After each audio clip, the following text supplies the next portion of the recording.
चलिए आज हम एक नया टॉपिक देखते हैं।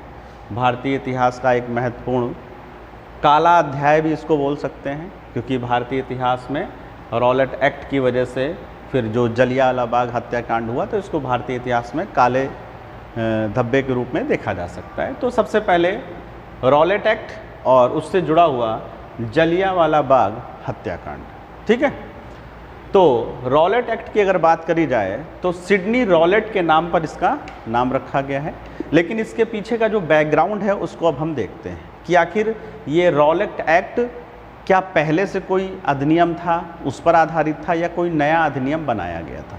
तो उसकी अगर बात करें तो 1914 में जब प्रथम विश्व युद्ध शुरू हुआ तो उसी दौरान एक अधिनियम लाया गया था, भारतीय प्रतिरक्षा अधिनियम 1915, डिफेंस ऑफ इंडिया एक्ट। ये इसलिए लाया गया था कि जब ब्रिटेन विश्व युद्ध में लगा हुआ है तो उस दौरान भारत में कोई अशांति की घटनाएं ना हो, क्रांतिकारी घटनाएं ना हो, उन्हीं सबको रोकने के लिए डिफेंस ऑफ इंडिया एक्ट 1915 में लाया गया था। इसके कुछ प्रावधान ऐसे थे कि अगर कोई लगता है कि कोई क्रांतिकारी गतिविधियां करने जा रहा है तो बिना शक के, बिना किसी चीज़ के लिए उसको पहले से ही गिरफ्तार किया जा सकता था, ठीक है। ये एक्ट का था और इसमें यह था कि जब विश्व युद्ध समाप्त होगा तो ये एक्ट अपने आप समाप्त हो जाएगा। ये चीज़ इसमें दिया गया था, ठीक है ना। इसी का एक प्रावधान था जो उस समय भी चल रहा था, वो था प्रिवेंटिव डिटेंशन वाला, निवारक निरोध। ये प्रावधान इस पर काम करता है कि अगर शक हो जाए कि कोई व्यक्ति कुछ गलत करने जा रहा है, सिर्फ शक के आधार पर उसको गिरफ्तार किया जा सकता है और जेल में डाला जा सकता है। तो सिडनी रॉलेट की अध्यक्षता में एक कमेटी गठित की गई थी और उसने कहा कि डिफेंस ऑफ इंडिया एक्ट 1915 का जो ये निवारक निरोध का प्रावधान है, ठीक है, प्रिवेंटिव डिटेंशन वाला जो है जिसमें शक के आधार पर किसी को भी गिरफ्तार कर सकते हैं, इसको उन्होंने कहा कि 1918 के बाद भी इसको जारी रखा जाए। इसको लेकर पूरे भारत में प्रतिक्रिया हुई, कांग्रेस ने भी इसका विरोध किया, ठीक है। लेकिन इस विरोध के बावजूद 1919 में ये एक्ट लागू कर दिया गया। किस नाम से लागू किया गया?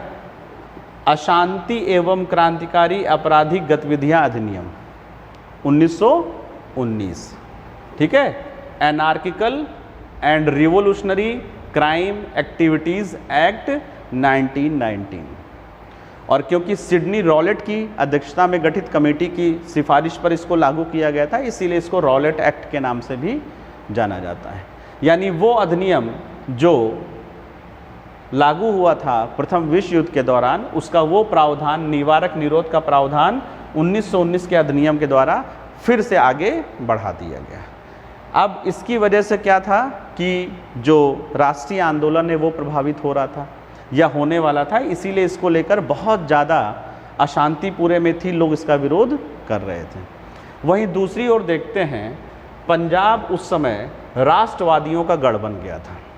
पंजाब जो है राष्ट्रवादियों का गढ़ बन गया था और यहाँ से स्वतंत्रता की आवाज़ें उठने लगी थी। और इस एक्ट के लागू होने के बाद पंजाब में स्थिति और ज़्यादा विस्फोटक होने लगी, लोग बड़ी बड़ी सभाएं वगैरह करने लगे और ऐसे में पंजाब में मार्शल लॉ लागू कर दिया गया, यानी 4 लोग एक साथ इकट्ठा नहीं हो सकते, और उस पंजाब को जनरल डायर के हवाले कर दिया गया, ठीक है। अब ये जो कानून आया था, इस कानून को महात्मा गांधी ने अंधा कानून बोला, विरोध जताते हुए इसे एक अंधे कानून की संज्ञा दी थी।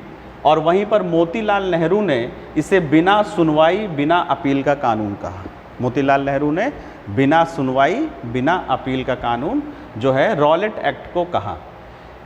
इसी कानून के अंतर्गत 10 अप्रैल 1919, पंजाब की बात हो रही है, पंजाब में जो 2 लोकल लीडर थे, स्थानीय नेता थे, डॉक्टर सत्यपाल और सैफुद्दीन किचलू।